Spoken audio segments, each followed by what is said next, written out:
किसी को पराजित करने के लिए नहीं शुरू हुआ था। संघ के संस्थापक ने संघ का काम हिंदुस्तान में रहने वाले प्रत्येक हिंदुस्तानी के हृदय में देशभक्ति जागृत करने के लिए प्रारंभ किया था।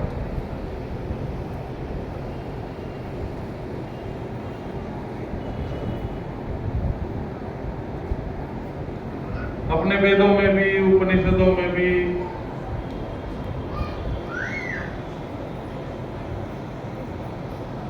हमारे ऋषि महर्षियों ने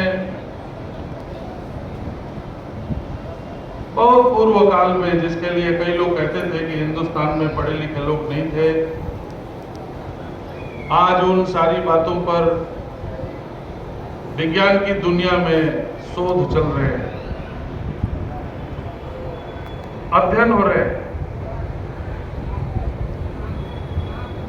भारत के पूर्व राष्ट्रपति डॉक्टर APJ अब्दुल कलाम महोदय कहते थे कि हिंदू लोगों के जो ग्रंथ हैं, जिन्हें वेद कहते हैं, उपनिषद कहते हैं, रामायण कहते हैं, महाभारत कहते हैं, इसको हिंदू लोग अपनी पूजा के ग्रंथ मानते हैं, लेकिन मैं उसे विज्ञान का पुस्तकालय मानता हूं।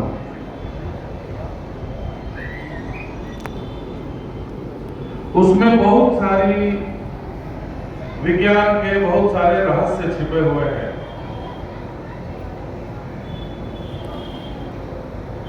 और इसलिए वो वैज्ञानिकों से कहते थे कि थोड़ा बहुत संस्कृत पढ़ो कि उसमें छिपे हुए विज्ञान के रहस्य को निकाल सको।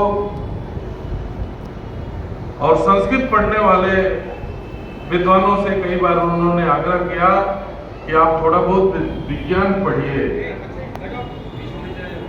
उसको भी थोड़ा देखिए कि उसमें छिपे हुए विज्ञान के रहस्य को आप भी थोड़ा निकाल सकिए और समाज के लिए बहुत बड़ा कल्याण होगा। अब धीरे धीरे ये बात का स्पष्टीकरण हो गया कि हिंदुस्तान में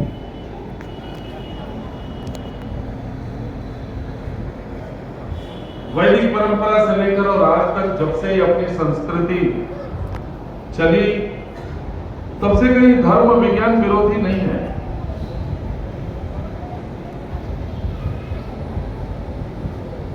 विज्ञान भी कहता है कि प्रकृति को सुरक्षित रहना चाहिए, पर्यावरण को सुरक्षित रहना चाहिए, और धर्म बहुत पहले से कहता है कि पर्यावरण को सुरक्षित रखें। क्षिति जल पावक गगन समीरा पंच तत्व रचित शरीरा, बहुत पहले से ही है। उसके पहले भी कितने प्रकार के श्लोक और रहस्य अपने शास्त्रों में प्रकृति के लिए और पर्यावरण के लिए छिपे पड़े। इसलिए आज ये बात स्पष्ट हो गई कि विज्ञान धर्म का विरोधी नहीं। मैकाले और मार्क्स के मानस पुत्र इस देश में पिछले अनेक वर्षों से घूम घूमकर ये जो दुष्प्रचार करते थे कि भारतीय लोगों को कुछ आता नहीं है, भारतीय ऋषि महर्षि ये अभावग्रस्त लोग हैं जो समाज ने उनको कितने प्रकार की बातें बोलते थे, आज वो सारी बातें स्पष्ट हो गई। अब थोड़ा सा इसको गंभीरता से ये करके उसका पालन करने।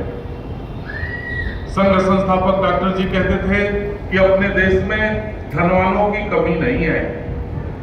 आज भी, उस समय गुलाम भारत था, अंग्रेजों के अधीन भारत था, वो कहते थे अभी भी अपने देश में धनवान लोग कम नहीं है,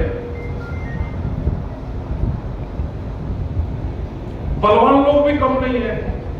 बलवान भी जिधर देखो उधर बल संपन्न लोग मिलते हैं। अब तो अखाड़े नहीं मिलते, जगह जगह अखाड़े थे गांव गांव में।